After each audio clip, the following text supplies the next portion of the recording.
DTV news కి స్వాగతం. చిలకలూరుపేట పట్టణంలోని 52 ఎకరాల్లో ఉన్న టిట్కో గృహాలని పార్లమెంట్ సభ్యులు శ్రీకృష్ణదేవరాయలు, మాజీ మంత్రి శాసనసభ్యులు ప్రత్తిపాటి పుల్లారావు టిట్కో గృహాలన్నింటినీ పరిశీలించి అక్కడ నివాసం ఉండే ప్రజలతోటి వారి యొక్క సమస్యలు విని వారికి కావాల్సిన సదుపాయాలన్నింటినీ రాబోయే 2 నెలల్లో పరిష్కరిస్తామని తెలియజేశారు.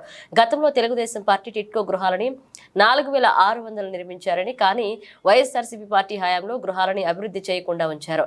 ఇక ప్రస్తుతం ఇక్కడ 700 మంది నివాసం ఉంటున్నారు. వారికి ఇక్కడ కావాల్సినటువంటి మంచినీటి సౌకర్యాలు, విద్య, వైద్యం, పోలీస్ సిబ్బంది అన్ని ఏర్పాటు చేస్తామని వారికి మాటిస్తున్నారు. ఇంకా 2000 గృహాలు నిర్మాణ దశలో ఉన్నాయి. పూర్తి చేసి లబ్ధిదారుల గురించి వారికి అందజేస్తామని తెలియజేశారు.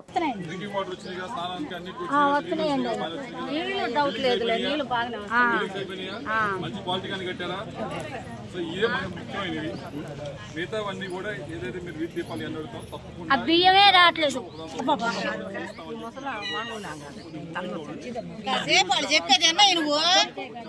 3 నెలల్లో చంద్రబాబు నాయుడు గారు గత ముఖ్యమంత్రిగా ఉన్నప్పుడు ఏదైతే అలాట్మెంట్ ఇచ్చామో ఆ అలాట్మెంట్ ఇచ్చినటువంటి అందరినీ ఈ యొక్క 4000 ఇళ్లలో గృహప్రవేశం చేసేటువంటి దానికి సదుపాయాలన్నీ కల్పించి వాళ్ళకి అద్దె భారం తప్పించడం, వడ్డీ భారం తప్పించి లబ్ధిదారులందరినీ గృహప్రవేశాలు చేయించేటువంటి ఏర్పాటు చేయబోతున్నాం.